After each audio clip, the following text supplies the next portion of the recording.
Olá, caro estudante, tudo bem? Como você já sabe, eu sou o professor Júlio Zamarian e essa é a nossa quarta teleaula da disciplina de História do Brasil Imperial com o tema O Império em Disputa. Nessa aula a gente vai falar sobre a fase final do Brasil Imperial, então vamos falar bastante sobre o movimento abolicionista, vamos trabalhar também com a crise causada no Brasil, principalmente pós-Guerra do Paraguai, vamos falar sobre as disputas pelos escravos lutando pela sua liberdade e a proclamação da República, a ação dos militares dentro desse contexto.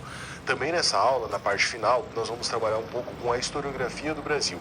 Vou apresentar alguns dos principais autores que se destacam na nossa historiografia e que têm trabalho de grande vulto, geralmente ligado à área do Brasil Imperial. Vamos ao quadro, então, para a nossa contextualização. Nessa contextualização, eu faço questão de colocar aqui essa, que é uma das últimas fotografias da família imperial brasileira em Petrópolis. Então, Dom Pedro II e a sua família, a foto de Otto Reis, a última antes do fim do Império. Então, destaque para a figura aqui imponente, como sempre, do imperador Dom Pedro II, a princesa Isabel segurando seu braço aqui, aquela que seria a sucessora do trono de Dom Pedro II. Contextualização. O nacionalismo e os intelectuais do século XIX do Brasil, então as ideias de nacionalismo, de patriotismo, de formação principalmente de um país ligado agora à ideia de uma república, vão aparecer nesse momento de uma maneira muito forte.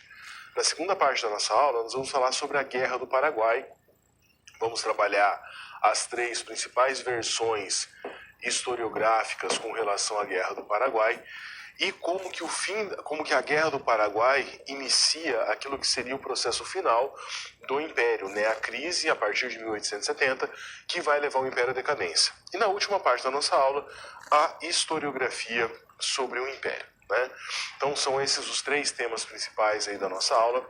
Espero que você goste, que essa aula ajude você a entender melhor esses meandros dessa fase final do Império, né? A gente já trabalhou nas outras aulas o início, o golpe da maioridade, período regencial, independência, a primeira fase do Império, falamos sobre escravidão e hoje a gente vai fazer uma amarração em tudo isso. Espero que você aproveite bastante essa aula.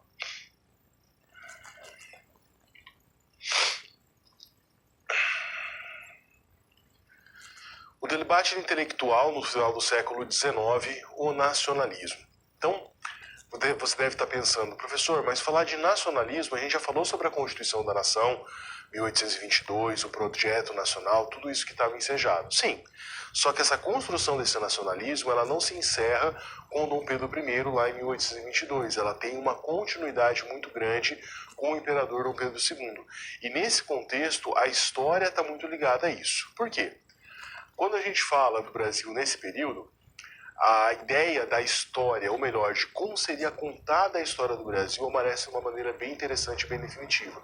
Muito do que a gente tem hoje sobre a história oficial do Brasil, aquilo que seria contado, alguns mitos, inclusive, com relação à construção da nossa história, surgiram no período imperial. E eles não surgem do nada. Tem toda uma política organizada, uma política imperial para que a história do Brasil fosse contada de determinada forma. Vamos ao quadro ver um pouco melhor sobre isso.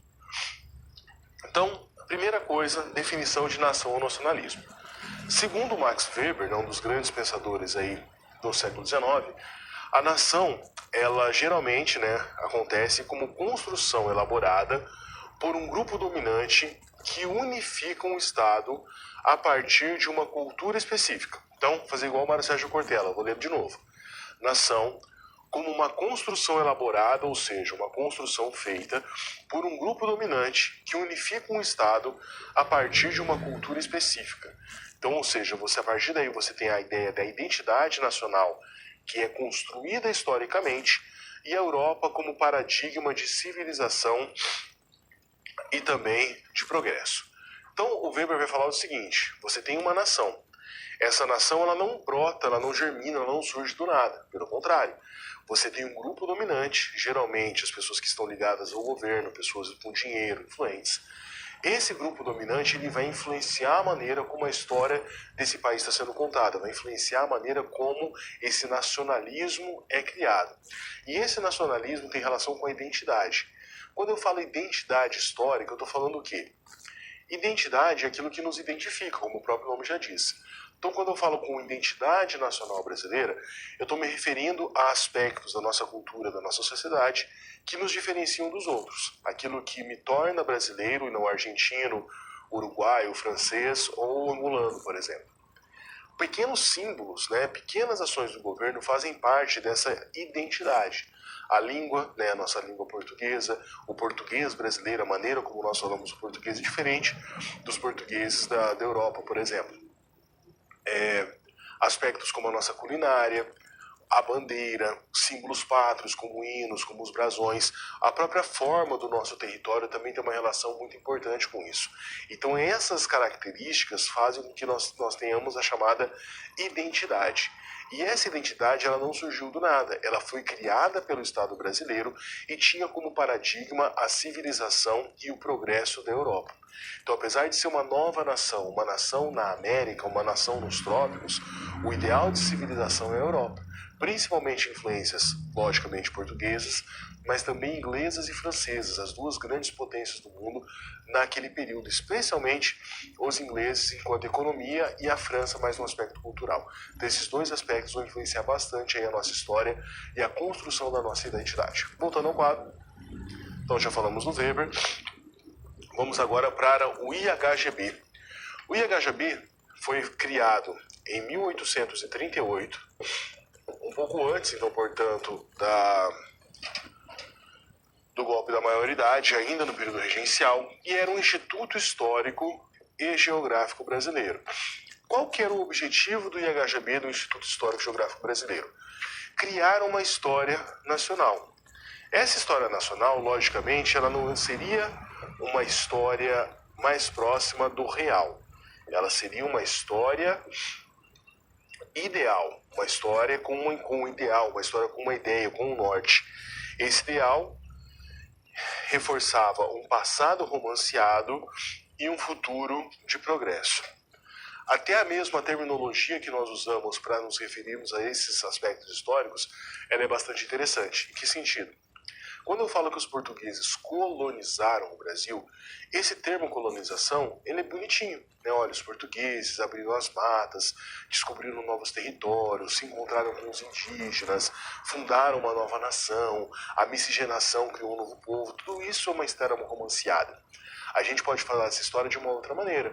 Os portugueses chegaram aqui, mataram os índios, tomaram as terras e fizeram o que queriam. A colonização é um termo mais bonito. Mas, na verdade, você teve uma guerra, você teve uma conquista e uma colonização forçosa, não tão romantizada. Dom Pedro II, posteriormente, mas já do período regencial, e o próprio Dom Pedro I, tinha esse cuidado de saber como que a história seria contada, como que essa história do Brasil seria contada. Então ela ia ter ser romanceada, ela ia se afastar do real e ter um caráter mais ideal. E isso foi sistematizado pelo governo. A nação brasileira, em várias ações, ela não emanou do povo. Você tinha um centro, você tinha um arcabouço de governantes, e essas pessoas que foram construindo aí a identidade, a nacionalidade, o civismo brasileiro. Então a nação não emergia do povo, ela é um ideal construído de cima para baixo. Vamos ao quadro. Para organizar esse ideal de nação, nós temos alguns pensadores influentes no Brasil daquele período. Esses pensadores, logicamente, não tinham as ações ligadas ao nada. Eles estavam ali pensando, refletindo sobre aquilo que seria o Brasil. Então, o primeiro que vale destaque aqui é o Francisco Adolfo de Van Hagen. O Van Hagen vai ganhar um concurso da época, e o concurso se chamava Como se escreve a história do Brasil. Então, alguns historiadores, pesquisadores apresentam versões sobre como escrever a história do Brasil. E no seu volume História Geral do Brasil, de 1854 a 1857, é o período que ele vai escrever, ele vai apresentar um esforço de uma nação, quase que romântica, O Van Hagen tem o seu grande escopo numa pesquisa muito grande, com a ideia do nacionalismo, com a exaltação da pátria, entre alguns dos seus aspectos mais importantes.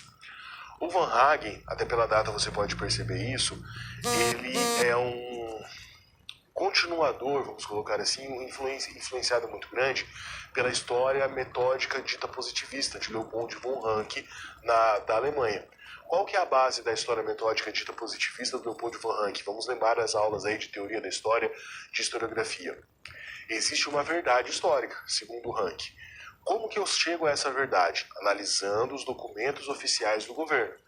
Esses documentos oficiais, porque são oficiais, são uma fonte fidedigna e que transmuta a verdade. Eu não vou pegar depoimentos de pessoas, eu não vou pegar diversas fontes. A minha fonte é a fonte oficial do governo, documentos oficiais. Então, essa história que o Van Hagen vai criar, né, essa ideia de como se escreve a história do Brasil, a história geral do Brasil, é baseada em documentação. Só que você vai concordar comigo que sempre que eu estou me baseando nessa documentação, pensando no Brasil imperial, eu estou falando da versão dos vencedores, não da versão dos oprimidos. Então, uma história oficial, romantizada, idealizada. A gente não pode deixar de pontuar os esforços do Van Hagen, uma pesquisa muito grande, um trabalho muito metódico no levantamento e nas próprias análises. Mas essas análises, elas excluíam outras fontes, excluíam outros atores sociais. Era uma versão oficial do governo que estava sendo colocada ali. Não era só o Van Hagen tem esse aspecto histórico, mas você tem outras expressões históricos, artísticas, que também representam esse ideal de nação. Voltando ao quadro, você tem o Gonçalves Dias, né, com a famosa canção do Eusílio, Minha Terra Tem Palmeiras, onde o canto sabiá, as árvores que aqui gorjeiam, não gorjeiam como lá, a ideia de que o Brasil era o melhor de todos. E o Karl von Martius, né, que vai criar a famosa ideia, né, e essa ideia perdura muitas vezes em alguns locais do Brasil ainda, do mito das três raças. Perdão. Que essas três raças, né, com aspas bem grandes, porque a gente não usa esse termo hoje, nós falamos em etnias, que essas três raças formaram o povo brasileiro, os indígenas, os africanos e os europeus. Só que o von Martius vai fazer isso, e o Van Hagen também, e todos os pensadores daquele momento, eles vão dar uma escondida na origem dos africanos. O que eles diziam? Eles diziam o seguinte, que o indígena, né, como a gente usa no termo atualmente, os povos originários, eles eram bárbaros, incivilizados, mas eles tinham ali quase que uma pureza e uma pretensão à civilidade. E que no encontro com o europeu, né, branco, católico, civilizado, segundo o pensamento da época, esse indígena, esse povo originário, alcançaria ali quase que uma iluminação, pensando na ideia do iluminismo. Então, o indígena tem uma origem pura, mas ele ainda não chegou lá. O europeu é o top. E o africano? O africano é incivilizado, o africano é marginalizado, o africano é escondido. Fala-se da escravidão, mas muito pouco. Valoriza-se essa questão indígena e valoriza-se também o contato do europeu. A gente vê lá, por exemplo, em romances da época, que retratam a época, como Iracema, no José de Alencar, com a própria canção do exílio que eu acabei de citar, essa ideia do índio muito forte, guerreiro, invencível, valente, que tem alguns princípios que quase são nobres, que parecem com a nobreza europeia medieval. Então, essa base dos povos originários indígenas, ela é colocada com destaque. O contato com o europeu vai levar o indígena a um patamar superior e o africano excluído dessa história, né, afinal de contas, quer se apagar essa ideia da escravidão. Quando eu excluo o africano, nós temos que lembrar que em números absolutos naquela época, e hoje também, eu estou excluindo apenas e tão somente a maioria da população, nem a metade, a maioria da população.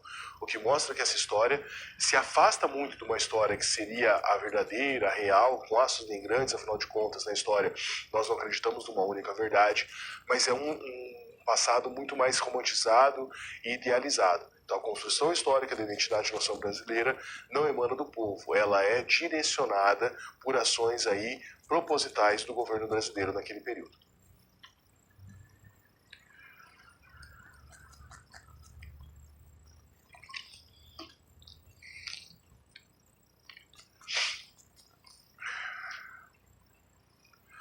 O debate intelectual do final do século XIX, imigração e branqueamento.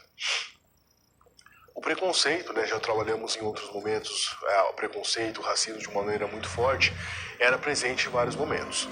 Como futuro historiador, futura historiadora, você e eu sempre temos que pensar o seguinte: eu não posso transmutar os meus conceitos, aquilo que eu tenho como verdade, aquilo que eu entendo de história, para o passado. Eu tenho que entender que uma pessoa do século XIX, um pensador do século XIX, ele tinha aqueles ideais, ele tinha aqueles pensamentos, porque eles eram homens e mulheres dos seus tempos. Por que eu estou falando isso? Hoje em dia, nós sabemos que houve a chamada política do branqueamento populacional. O que foi o branqueamento populacional? Uma ação engendrada pelo governo para atrair imigrantes europeus ao Brasil para que a cor da pele dos brasileiros ficasse mais clara. A ideia de uma civilização nos moldes europeus não permitia que essa nação fosse uma nação de africanos e descendentes de africanos. Então, por isso, há esse branqueamento. Hoje nós condenamos isso, nós sabemos que isso é um racismo totalmente absurdo, que as ideias do chamado pseudocientificismo da época não são corretas hoje em dia. Mesmo sabendo disso, eu tenho que compreender que naquela época muitas pessoas acreditavam realmente nisso. Acreditavam nessa superioridade do homem branco, acreditavam no fenômeno do pacing, que eu vou falar daqui a pouco para você, acreditavam nessas ações governamentais. Estão erradas? Sem dúvida. São absurdas? Sim. Mas eu tenho que entender o contexto histórico para poder fazer com que esse entendimento da história seja mais claro. Voltando ao quadro. Então, a ideia inicial é que a política de imigração seria a substituição da mão de obra escrava. Mas quando a gente fala de substituição de obra escrava, você deve perguntar o seguinte, e com razão: professor, havia uma massa de escravos gigantesca no Brasil. Estou falando massa apenas e tão somente para termos noção da quantidade. Se esses escravos estão ficando livres por legislação, e vamos pensar lá em 1888, os escravos estão livres, por que trazer mais gente para o Brasil? Esses povos que eram escravizados já estão aqui, já conhecem o trabalho, já são aculturados, falam a língua portuguesa. Por que não contratar, melhor não recontratar não, né? Contratar esses agora homens livres, mulheres livres, para trabalhar de forma assalariada? Era muito mais fácil fazer isso, mas o preconceito não deixava.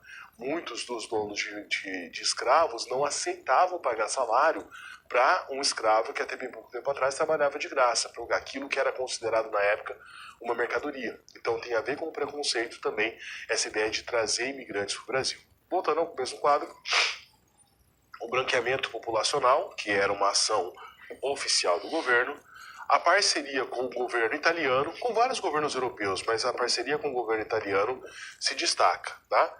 E a ideia do darwinismo social. Primeiro, por que um pacto com o governo italiano? O governo italiano naquela época, a Itália estava em crise, tinha alguns conflitos, algumas guerras. Então tinha-se muito a ideia na Europa de vir para fazer a América. Só que o europeu muitas vezes, né, principalmente da Itália e de outras regiões, não tinha exata noção do que era Estados Unidos, Brasil, Argentina.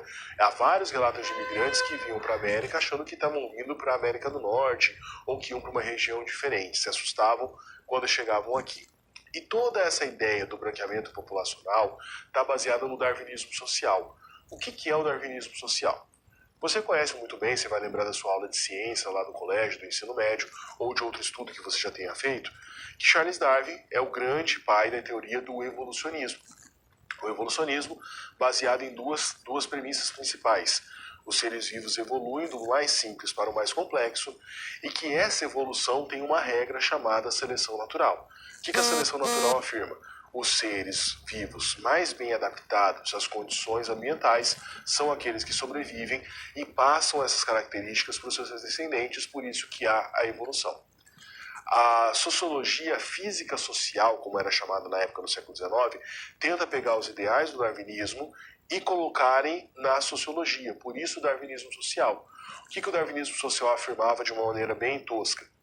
Que do mesmo jeito que os seres vivos evoluíram do mais simples ao mais complexo pela seleção natural, que essa regra evolucionária também existiriam nos povos humanos, nas etnias humanas, né? Quando coloca no termo passado nas raças. Então eles diziam que o africano era como se fosse uma etapa anterior da evolução e que o homem branco europeu era o auge dessa evolução. Eu sei, você está indignado, eu também fico indignado quando eu dou essa aula, fico imaginando, meu Deus, como é que as pessoas acreditavam nisso? Como é que era um argumento tão tosco colocado em prática? Mas era considerado, inclusive, algo científico naquela época. Então, lembrem do anacronismo. Vamos tentar entender o século XIX, tentando entender a mentalidade das pessoas do século XIX, não a mentalidade que nós temos agora no século XXI. Então, baseados no darwinismo social, a política de imigrações tem um volume absurdo no Brasil, né? E agora no quadro eu vou colocar uma imagem que representa muito bem essa política. A hospedaria dos imigrantes em São Paulo, no bairro da Moca, hoje Museu do Imigrante. Eu tive o prazer de conhecer esse museu há alguns anos atrás, antes da última reforma, né? Belíssimo, eles têm conservados na frente do museu os trilhos de trem, carros históricos, enfim, é bastante interessante.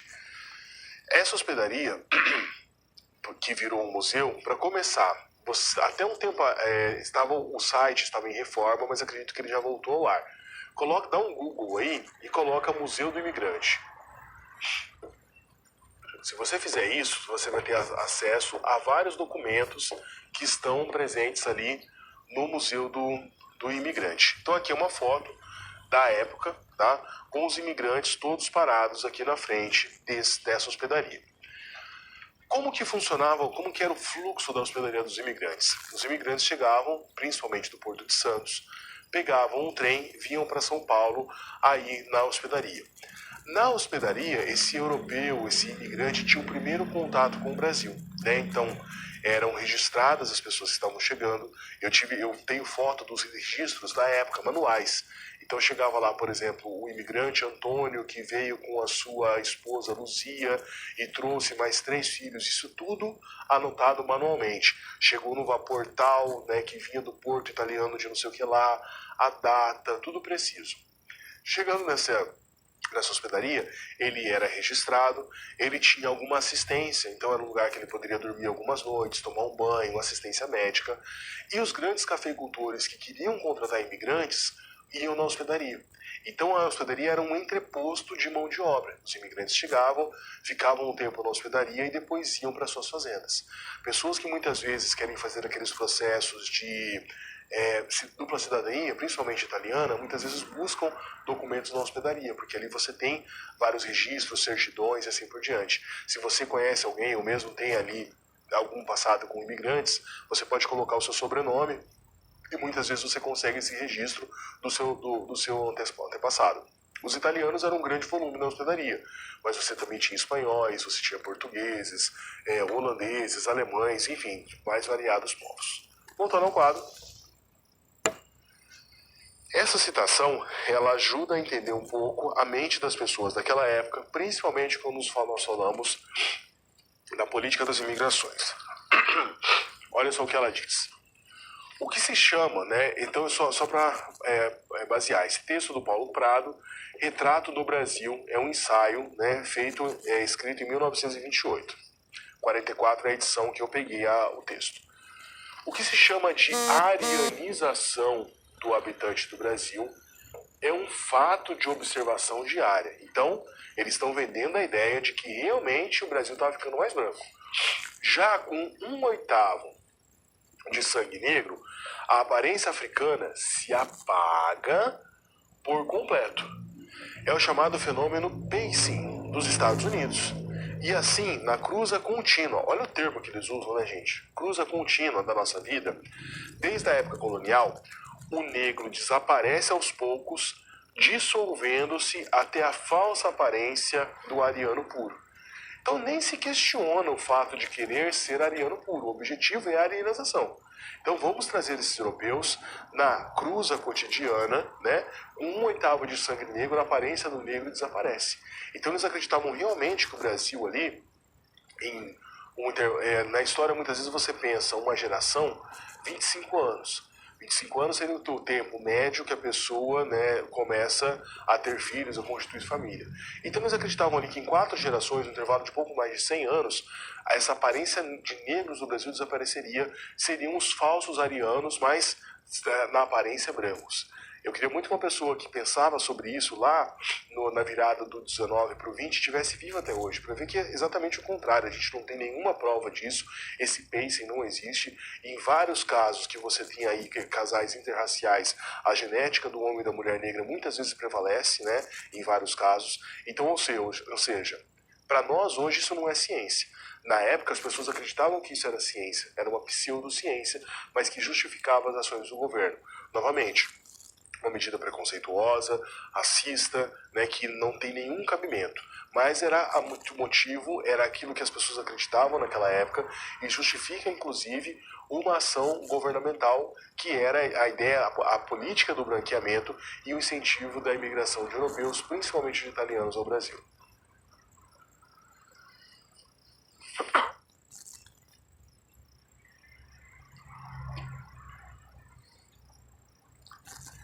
Guerra do Paraguai e abolicionismo, versões sobre a Guerra do Paraguai. Sempre que a gente fala em história, sobre a palavra verdade, a gente tem que ter uma reticência, a gente tem que ter ali um asterisco nisso.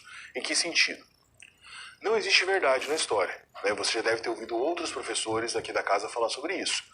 Por que não existe verdade na história? O que eu sei sobre o passado, sobre a Guerra do Paraguai? Eu tenho relato das pessoas da época, né, que ficaram, diários, eu tenho documentação oficial, né, eu tenho correspondências, eu tenho locais que eu consigo fazer análise de objetos da época de cultura material. Analisando essas fontes históricas, né, eu consigo construir uma versão sobre a Guerra do Paraguai. Eu nunca vou conseguir, nenhum historiador nunca vai conseguir a totalidade do passado. Eu não tenho como ter todos os documentos, todas as impressões, todos os diários. Isso é impossível, né? A máquina do tempo não existe. Então, baseado em determinadas fontes históricas, eu consigo fazer uma análise e apresentar uma versão. E a Guerra do Paraguai, ela é fundamental e é um exemplo clássico dessas versões. Inclusive, na minha graduação, eu tive um colega professor que, para ensinar sobre a verdade na história, ele levou para alunos do ensino médio o debate sobre a Guerra do Paraguai, sobre essas versões da Guerra do Paraguai. Por que eu estou dizendo isso? Porque nós temos 3 grupos de historiadores em 3 períodos históricos diferentes, que ora analisando uma nova documentação, ora com um novo olhar da historiografia sobre a mesma documentação, traçam informações diferentes sobre a Guerra do Paraguai. Então mostra a riqueza da historiografia, a evolução do trabalho historiográfico e reforça essa ideia de que não existe verdade. Essa ideia de que não existe verdade, ela tem que ser muito cuidadosa, especialmente nos dias de hoje. Por quê? Eu já vi muitas vezes, né, um famoso youtuber, um influenciador digital, ele vê uma versão dessa e depois ele vê a outra. Qual que é a ideia simplória de uma pessoa que não conhece a história? Ele acha que uma é verdade e a outra é mentira. E vem com aquele slogan: eu descobri a verdade, o teu professor do colégio te ensinou errado, vem aqui que eu vou te ensinar. Não é bem assim, né? As pessoas não entendem, não compreendem esse processo histórico. Então ficam classificando de uma maneira simplória como verdade ou não verdade. São versões que mudaram conforme o tempo, baseados em novos estudos. O conhecimento da história, ele é mutável, né? Como que ele muda? Quando você tem uma evolução no próprio trabalho do historiador, com novos objetos, novas abordagens, novas maneiras de ver um trabalho historiográfico, e quando surgem novas fontes que levam aí a novos trabalhos. Então, embora a gente use esse jargão, olha, a documentação mostra isso, a fonte mostra isso, esse trabalho da história sempre está em mudança, sempre está em evolução.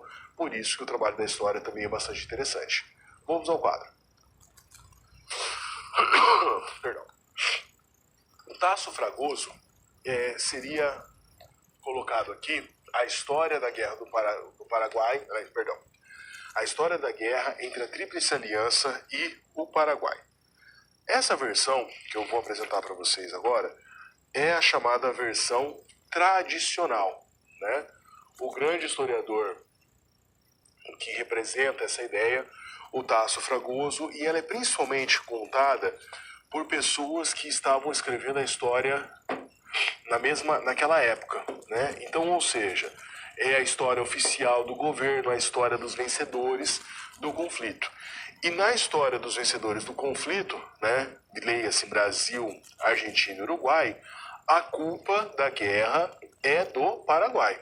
Então olha só o que se dizia nessa versão.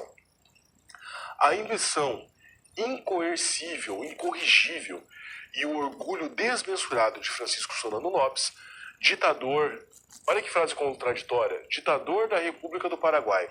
Como é que uma república tem um ditador? Não funciona, né? Obrigaram o povo brasileiro a cruzar armas com os seus dignos irmãos paraguaios, cruentando sem necessidade a uma extensão considerável da América do Sul. Então por que teve a Guerra do Paraguai? Porque Solano Lopes, o ditador da República Paraguaia, era um louco. Ele era arrogante, prepotente, tinha um orgulho incomensurável e fez o povo paraguaio sofrer. Segundo o texto, né, quando ele fala aqui, os brasileiros cortados foram praticamente obrigados a lutar para acabar com essa reencarnação do mal que seria Solano Lopes. Reparem que essa versão, que é a primeira versão da Guerra do Paraguai, versão escrita imediatamente após o fim da guerra, então é uma historiografia muito marcante do final do século XIX, ela tem uma ideia simplória, né? Dualidade, a luta do bem contra o mal, o mocinho contra o bandido. Os mocinhos são os brasileiros, apoiados por argentinos e uruguaios, e a representação do mal é o Solano Lopes. Então essa é a primeira versão, a versão tradicional. Vamos ao quadro ver a segunda versão. A segunda versão já é mais interessante, ela já tem mais corpo. É a versão revisionista. Essa versão revisionista tem alguns expoentes, como Leon Pommer e como Júlio José Chiavenato. Deixa eu colocar o sobrenome dele aqui, porque depois eu quero que você pesquise aí esse autor que é tão importante. Então, segundo a versão revisionista, essa versão revisionista, ela vai ter bastante força a partir da publicação dos trabalhos desses historiadores, de 1968 até 1990 aproximadamente, dizia o seguinte: a Guerra do Paraguai, no livro A Grande Tragédia Rio-Pratense, afirma e ressalta o interesse britânico pelo livre comércio. Então, na primeira versão, a culpa é do Solano Lopes, maldito, né? O vilão da história. Nessa versão revisionista, é apresentada a ideia de que a Inglaterra, grande potência marítima, comercial e industrial daquele período, né? A Inglaterra simbolizava no século XIX aquilo que os Estados Unidos representa para nós hoje, a grande potência do mundo que usa o seu poder econômico para influenciar em vários países. Então, segundo essa versão, a culpa da Guerra do Paraguai é da Inglaterra. A Inglaterra financiou, a Inglaterra injetou dinheiro, muitas vezes provocou os países, porque se uma América Latina desestabilizada seria mais facilmente alvo das grandes mercadorias que os ingleses vendiam. Então era um mercado em potencial.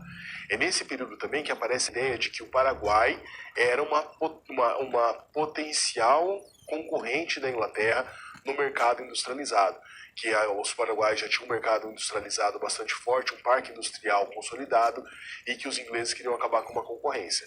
A gente descobre depois, baseados, lógico, na documentação, que os paraguaios tinham sim uma nascente industrialização, mas isso não significa que eles eram uma potência industrial na época, muito menos que eles iam concorrer com os ingleses. Mas essa versão, ela já traz novas documentações que provam isso, foi um fato. A Inglaterra lutou muito com a guerra. A Inglaterra emprestou dinheiro, vendeu armamento para todos os países. Então, se a gente fosse pensar de uma maneira bem simplória, quem é a grande vencedora da Guerra do Paraguai, sem dúvida nenhuma a Inglaterra. É essa versão revisionista. Vamos ao quadro para a última versão da Guerra do Paraguai. Essa versão da Giane Barroso, Guerra do Paraguai em Perspectiva, tem alguns historiadores interessantes, como o Ricardo Salles, né, brasileiro, o Francisco Doratioto,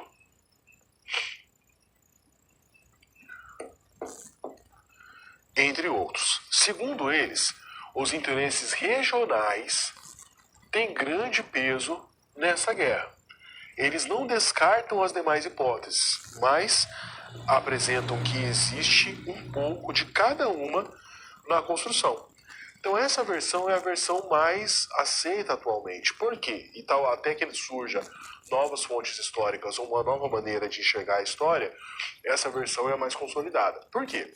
Ela diz o seguinte: Solano Lopes tinha pretensões imperialistas, queria invadir alguns territórios para conseguir principalmente acesso à navegação? Sim.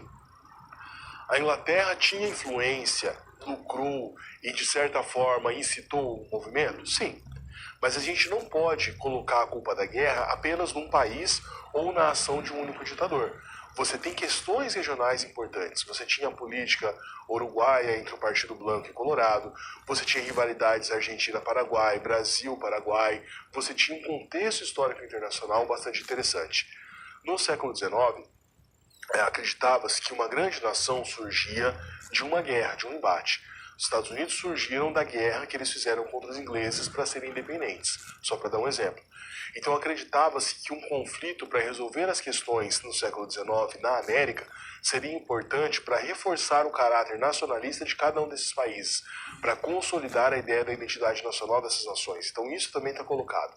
Então a versão revisionista não descarta as outras, pega aquilo que é mais importante dessas versões e apresenta ali sem desfigurar as rivalidades que existiam naquele período. Então, 3 versões importantes da Guerra do Paraguai, análise de um fato histórico importante para esses 4 países e determinante, porque apesar de vitorioso, o Brasil gastou muito dinheiro na Guerra do Paraguai, gerou descontentamentos, a guerra que se alastrou por muito tempo, e a partir do fim da Guerra do Paraguai que a gente tem aí o acelerado processo de decadência da monarquia brasileira. Vamos agora para o nosso primeiro momento de interação, de resolução da situação problema, imigrações e o branqueamento populacional. Vamos ao quadro.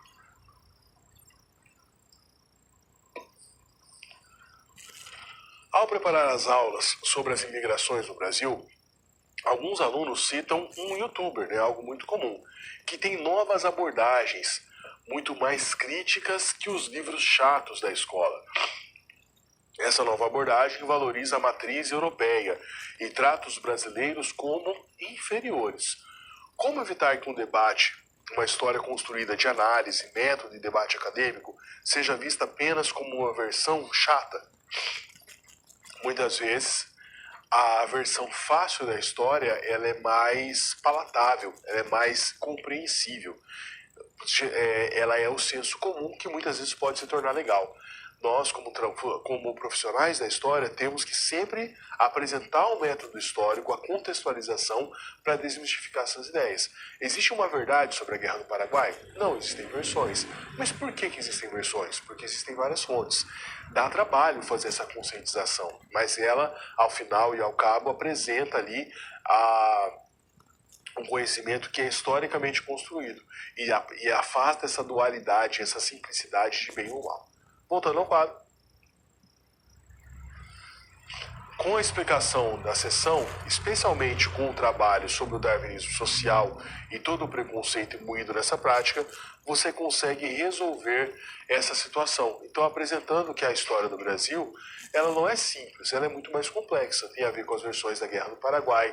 A ideia, por exemplo, da imigração não é só substituição da mão de obra dos escravos, essa substituição numericamente não era nem necessária, tem relação com o darwinismo social, com a política do branqueamento, tudo isso é muito mais complexo, a história não é essa superfície, ela é muito mais profunda.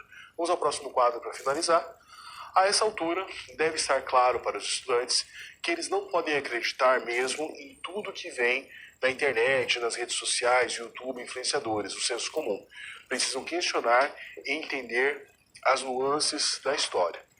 Você que vai estar em sala de aula daqui a pouco tempo, se ainda não está trabalhando em sala de aula, vai perceber o seguinte: como que eu faço que o aluno entenda isso? Leve uma fonte para a sala de aula. Muitas vezes, para explicar para um adolescente, para uma criança sobre a história, o que a gente fala é muito abstrato. Mas quando esse aluno tem uma fonte histórica, essa fonte é muito importante. Professor, mas eu moro numa cidade pequena, interior, onde é que eu vou arrumar uma fonte histórica? Simples. Uma imagem, um quadro da época, pensa lá no quadro do Pedro Américo sobre a independência do Brasil, uma carta, pode ser fotografia da internet que você apresenta para o aluno, que você leia, que você mostre como que era a linguagem anterior, que você trabalhe uma análise de uma imagem, tudo isso ajuda a enriquecer a aula. Uma fonte histórica, um tratado, um documento, ajuda a ele entender que a partir dessas fontes e da análise que você faz dessa fonte, que você pode fazer em sala de aula, que o conhecimento histórico é construído. Então são coisas simples, ações simples, mas que ajudam o nosso aluno a compreender como que é esse métier, como que é esse trabalho do historiador. Entendendo isso, ele começa a entender que a história não é parte dessa dualidade, não parte dessa simplicidade de certo ou errado, mas sim de análises complexas sobre fontes historiográficas, e que todo o conhecimento que é construído, tudo aquilo que está lá no livro didático do aluno, por exemplo, não está ali à toa.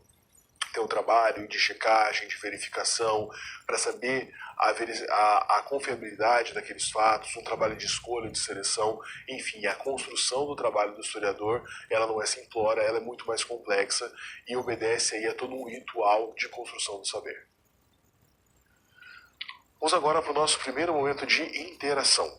Nossa questão é a seguinte: o conhecimento historiográfico sobre a Guerra do Paraguai, após todo esse debate apresentado, está pronto, consolidado?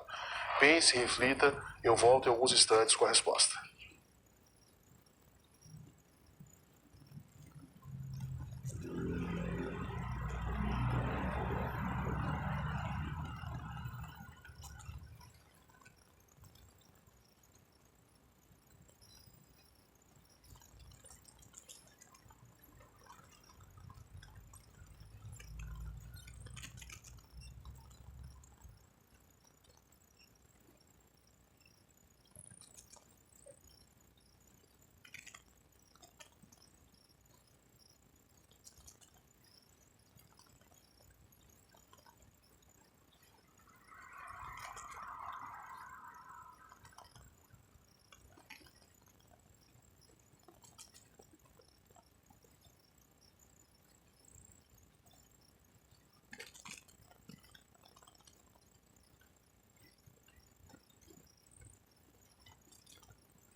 Bom, respondendo a nossa pergunta, não.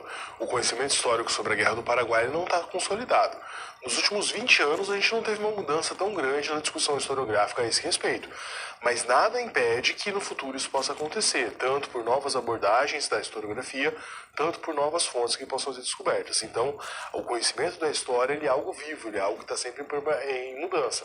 Às vezes, algum tema ele fica mais decantado por algum tempo e depois se revolve, outros temas são mais perenes. Então, por enquanto, a última versão, a versão revisionista, é aquela que está aceita, mas nada impede que esse conhecimento no futuro possa ser modificado. Pai e abolicionismos, vamos falar agora do movimento abolicionista. Eu gosto muito de trabalhar essa charge, né, da Revista Ilustrada, 1885. Essas charges do século XIX são muito interessantes.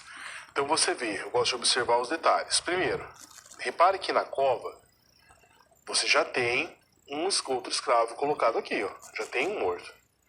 E o senhor, né, que já é um homem também de mais idade, está aqui com as correntes puxando um escravo morto.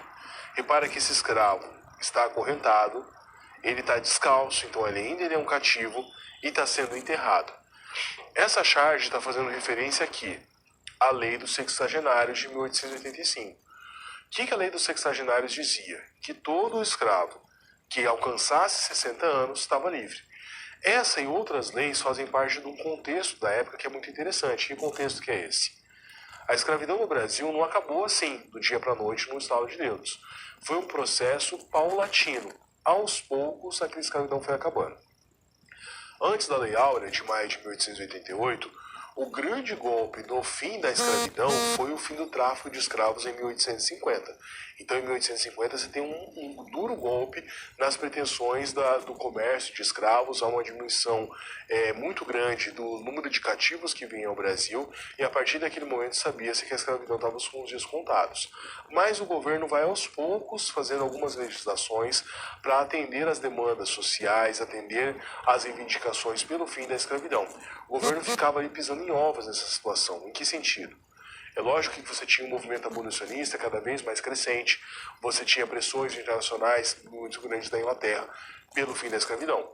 Por outro lado, você tinha grandes proprietários, grandes fazendeiros que necessitavam da escravidão para manter a economia. Então o governo tinha que manobrar com esses dois lados da moeda. Voltando ao quadro. Então, essa charge da Lei dos Sexagenários, 1885, mas você tem outras leis importantes. A já citada Eusébio de Queiroz, de 1850, que põe fim ao tráfico de escravos. Vou colocar aqui, então, o fim do tráfico. A Lei do Ventre Livre, de 1871, antes da Áurea, né, 13 de maio de 1888, a Lei do Ventre Livre também era interessante. O que ela dizia? Filho de escravo não é mais escravo. Cortava-se o vínculo da escravidão. A partir desse momento, filho de escravo é livre. Qual que era o problema? Essa criança é livre. E aí? Ela vai morar sozinha? Óbvio que não. Ela precisa de uma assistência. Geralmente essa criança ficava morando com os pais, com a mãe principalmente, até por volta dos seus 11, 12 anos, quando ela poderia escolher se ela queria partir sozinha ou continuar com a família. Em muitos casos, ficava com a família. Então, tanto a lei do ventre livre, especialmente a lei dos sexagenários, não funcionava. A lei dos sexagenários, por quê? A expectativa de vida média do Brasil daquela época era baixíssima, né, de pessoas brancas, ricas, que tinham lá acessos às melhores condições de vida, não chegavam aos 60 anos, que tirado um escravo, o escravo de 60 anos era algo extremamente raro. Então a lei do ventre livre, a lei dos sexagenários, não tinha um efeito muito grande. As principais legislações, a Lei Áurea, que põe fim à escravidão oficialmente, mas a fim do tráfico, Eusébio de Queiroz, em 1850, é o golpe mais incisivo para pôr fim à escravidão no Brasil.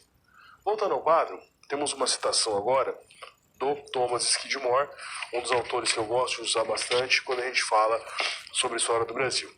Olha só o que o Skidmore vai nos dizer. Em discurso de 1823, seu ataque à escravidão era inequívoco.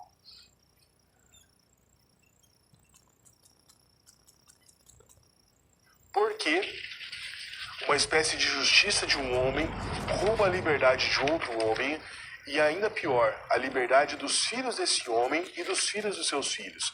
Então aqui ele está se referindo à continuidade da escravidão por meio do ventre, né? O imperador Pedro I publicou um ensaio no mesmo ano atacando a escravidão como um câncer que está corroendo o Brasil. A citação continua.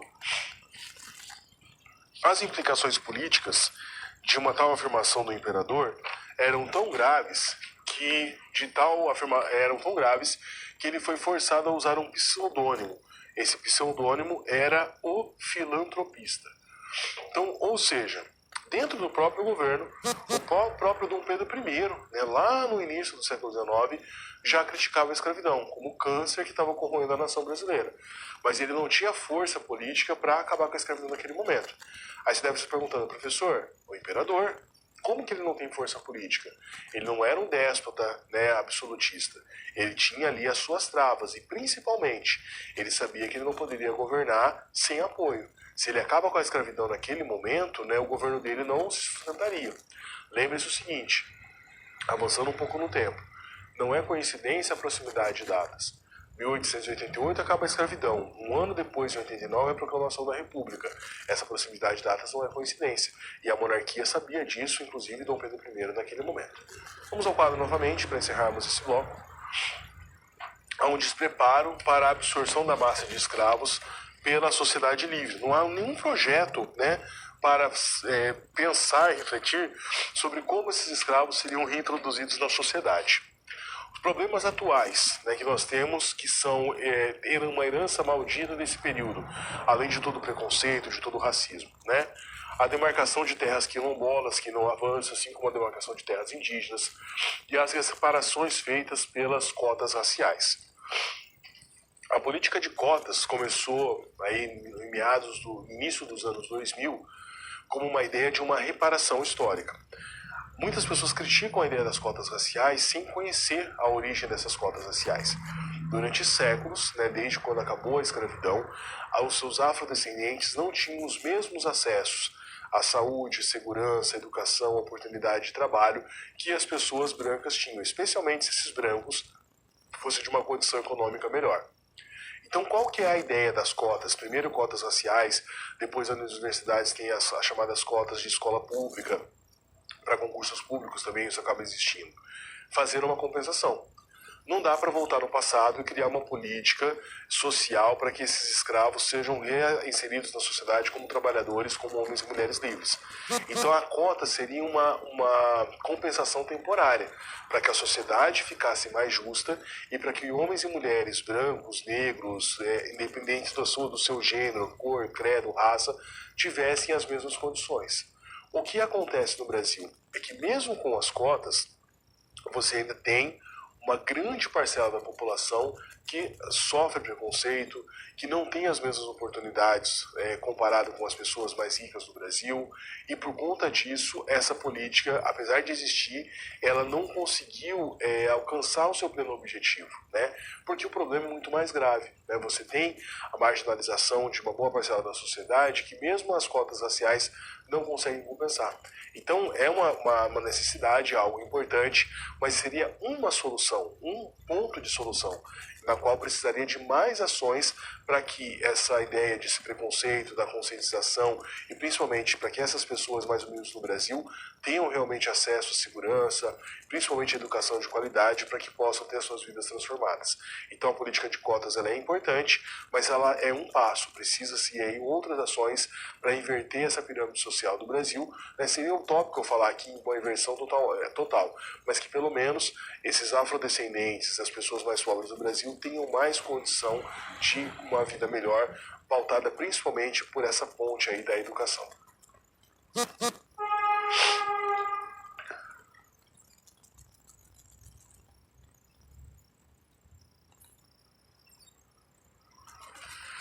Historiografia do Brasil do século XIX, o golpe republicano. Então a gente vai trabalhar nesse ponto com a historiografia, mas primeiro a gente vai falar sobre o republicanismo. E a questão, é golpe ou não é golpe? aqui em 1889, claramente foi um golpe. Em outros momentos da história nós temos outros golpes, mas isso vai ser assunto para as disciplinas de História do Brasil República 1 e 2. Como que acontece um golpe? Toda vez que a ordem constitucional é quebrada, é um golpe.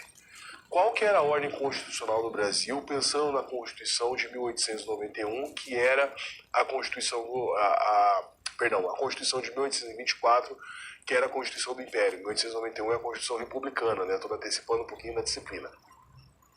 O Brasil é uma monarquia com um parlamento. Você tinha eleições extremamente limitadas para esse parlamento, mas o Brasil é uma monarquia, né? Uma monarquia hereditária, o poder passa de pai para filho.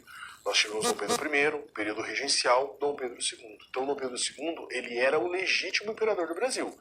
Eu posso questionar a monarquia? Sim, posso. Posso falar que eu sou a favor da república, da democracia. Mas foi um golpe. Por quê? Forças militares retiraram Dom Pedro II do governo, não teve nenhuma crise, não teve uma luta, uma guerra, mas foi uma retirada forçosa. Dom Pedro II não aceitou essa transição e deixou o governo, né? Ele foi derrubado, literalmente, do seu trono. Voltando ao quadro. A necessidade, né, pegando a citação agora do Macedo e Souza, a produção de uma charge está necessariamente vinculada ao contexto sócio-histórico imediato e, portanto, apresenta elementos concretos para a análise dos seus respectivos tempos históricos, seu respectivo tempo histórico. Essa charge é muito interessante porque você vê, primeiro,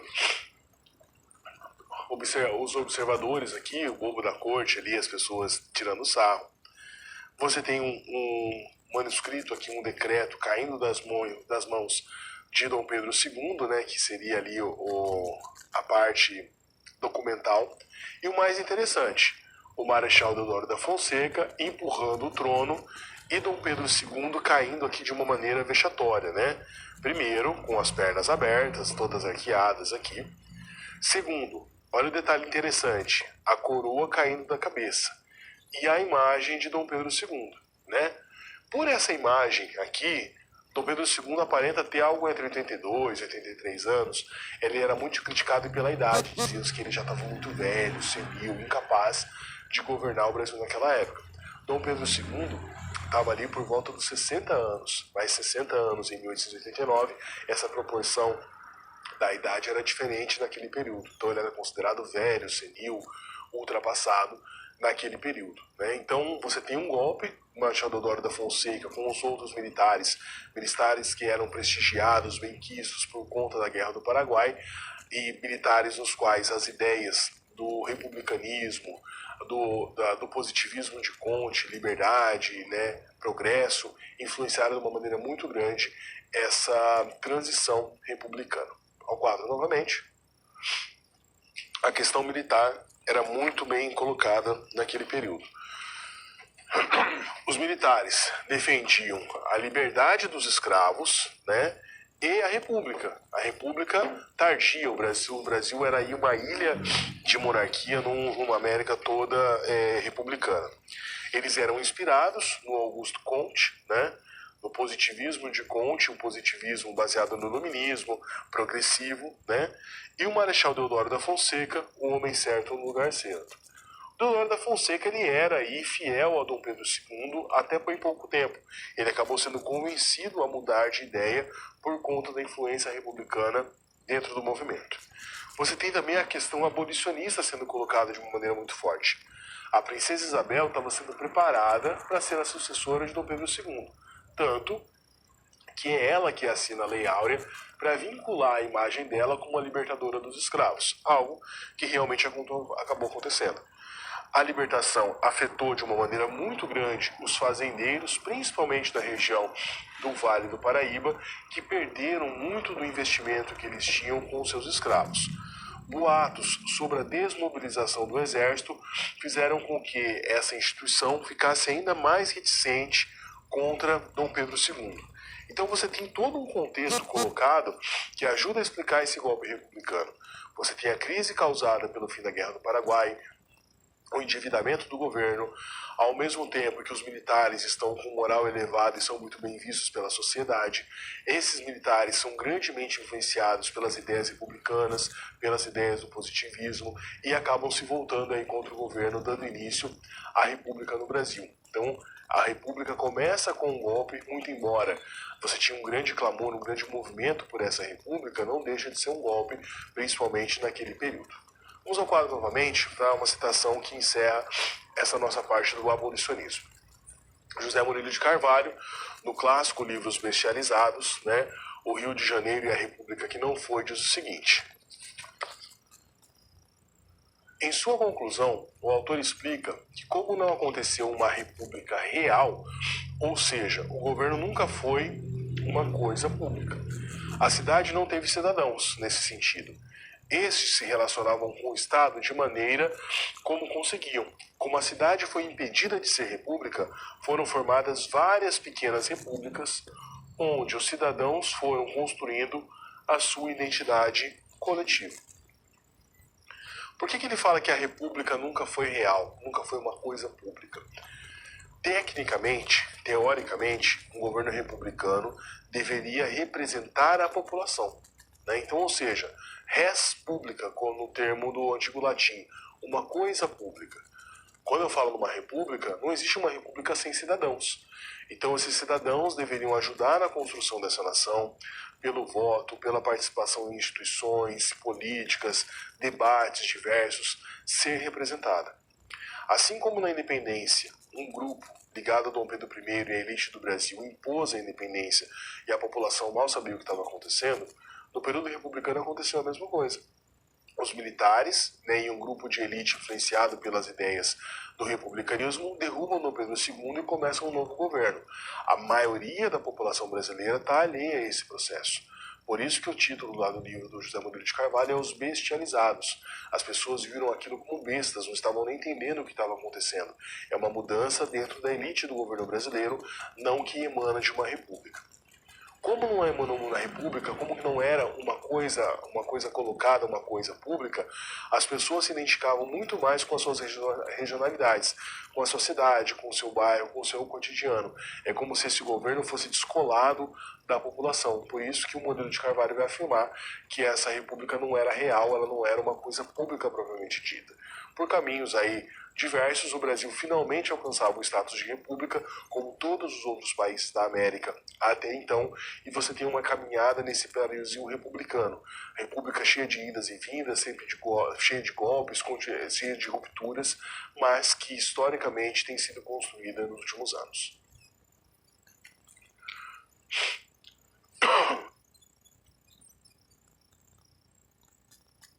A historiografia do Brasil no século XIX, vamos falar agora sobre a historiografia propriamente dita. Nós temos vários autores importantes no Brasil e muitos dos grandes historiadores do Brasil estudam dois períodos históricos especificamente. A colônia, você tem grandes historiadores estudando a colônia e grandes historiadores também estudando o Brasil imperial. Vamos ao quadro. Primeiro, nós temos até uma brincadeira, os professores de faculdade fazendo isso, e eu vou fazer com vocês também. Nós temos a Santíssima Trindade da historiografia brasileira.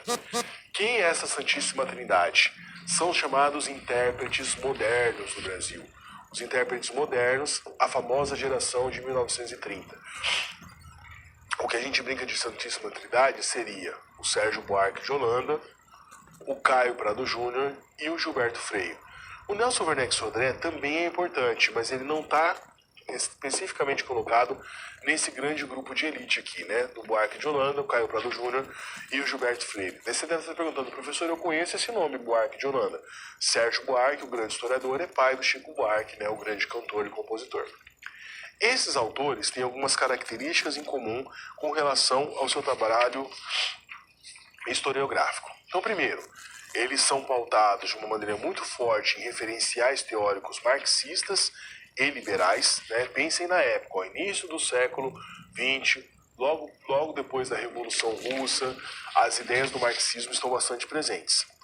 Eles superam as ideias de sequelas da colonização e do período monárquico, ou seja, eles vão tentar passar além da monarquia, além do Brasil como um resultado do período colonial e do período imperial. Eles vão tentar buscar um caráter mais brasileiro. E grandes temas, como latifúndios e o sistema escravista, são colocados à pauta nesse momento. O trabalho desses historiadores era um trabalho que hoje seria quase impossível. São teses, dissertações, estudos com um número muito grande de fontes, uma análise na longa duração. É óbvio que esses trabalhos são datados, esses trabalhos, muitos deles têm críticas, mas são trabalhos aí de uma historiografia muito grande, de uma fonte documental, uma riqueza de detalhes muito grande, uma linguagem mais complexa, principalmente ali no caso do Sérgio Buarque, uma linguagem bastante técnica, uma influência muito grande da escola dos análises, que era uma escola quase que contemporânea, surgida ali a partir no período entre guerras, entre a Primeira e a Segunda Guerra Mundial. Então são historiadores que ajudam a formar aí aquela que seria a primeira geração da historiografia brasileira pós-século XIX. Quando eu falo pós-século XIX, eu estou falando depois do von Martius, do Francisco Antônio de Van Hagen, que é aquela história metódica positivista. Então esses intérpretes do Brasil estão aí mais próximos daquilo que a historiografia dos análises colocava como ideal de história. Voltando ao quadro, nós temos o revisionismo da historiografia imperial. Então seria ali uma segunda geração, tá? O José Murilo de Carvalho, que eu acabei de citar com textos bestializados, em seu livro Teatro de Sombras, a Política Imperial no Brasil. A Emília Viotti da Costa, da Monarquia à República, Momentos Decisivos. E o Raimundo Faoro, Os Donos do Poder, a formação do patronato político brasileiro.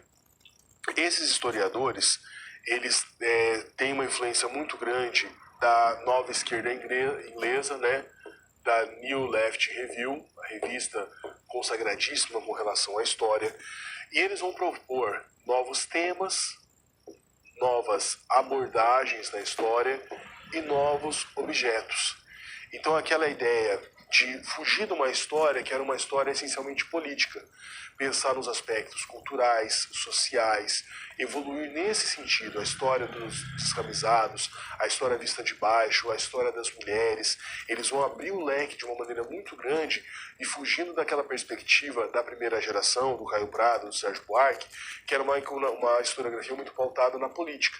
Aqui eles vão abrir um novo caminho, né? Não só a política, vamos pensar na economia, vamos pensar na cultura, né? Vamos pensar em outros aspectos que influenciam o cotidiano e a construção da identidade nacional naquele período. Voltando ao quadro, o revisionismo da historiografia imperial brasileira, né?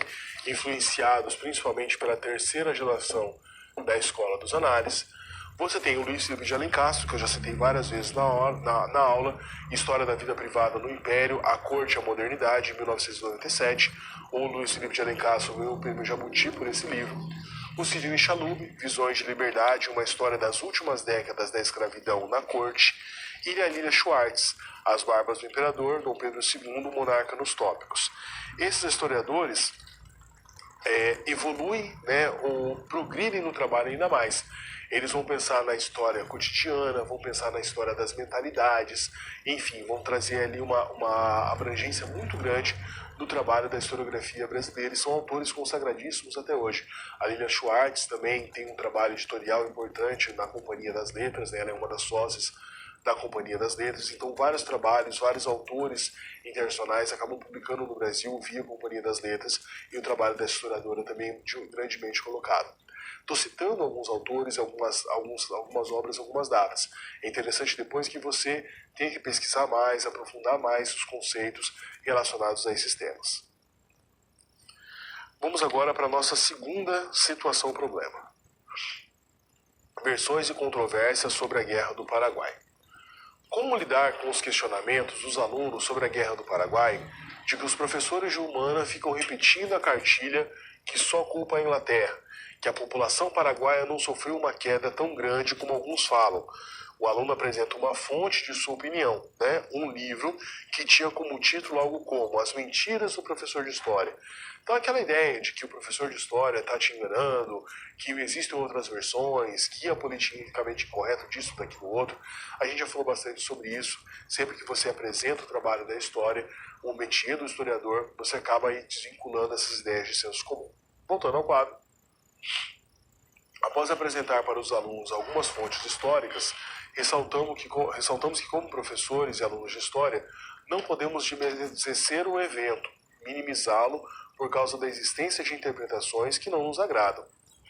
Por mais que alguém não concorde com determinada escrita da história, há de se respeitar o acontecido e reconhecer sua existência. O trabalho do historiador é baseado nas fontes, não no senso comum. É um trabalho científico, então não é baseado em achismos, não é baseado em modas, é baseado ali em algo bastante concreto desse método científico da história. Vamos ao próximo quadro. Nossa segunda interação. O que estaria relacionado ao preconceito e aos discursos que suavizam a escravidão nos dias atuais? Pense e reflita, eu volto em 2 minutinhos com a resposta.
Bom, essa suavização com relação à escravidão tem a ver com falta de conhecimento, né? Saber os horrores que as pessoas passaram no Brasil no período da escravidão, o quão difícil foi o processo de libertação, não foi só uma canetada da princesa Isabel, isso tem uma construção histórica muito mais densa e muito importante. Então, novamente, o aluno com esse senso comum não sabe os caminhos e descaminhos para que a construção da história fosse feita da maneira como ela ocorreu.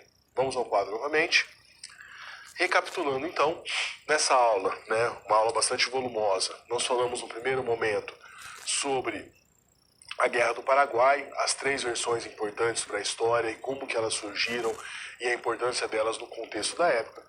Falamos sobre o abolicionismo e a proclamação da República, as várias leis que vão paulatinamente acabando com a escravidão, o movimento abolicionista que era muito forte no Brasil naquele momento, e a proclamação da República, o golpe sofrido por Dom Pedro II em 1889.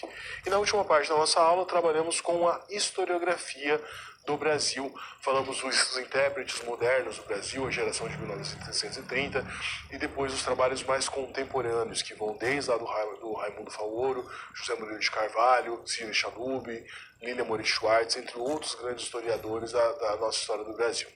Assim eu encerro a disciplina de História do Brasil Imperial com você. Espero ter contribuído, ajudado na sua formação. Sempre reforço que a nossa aula é um início. Você deve ler os textos disponibilizados, pesquisar os autores, ainda mais na aula de hoje, que tem várias referências, para que você tenha uma formação cada vez melhor, cada vez mais adequada. Me despeço de vocês, desejo sorte, sucesso e até uma próxima oportunidade.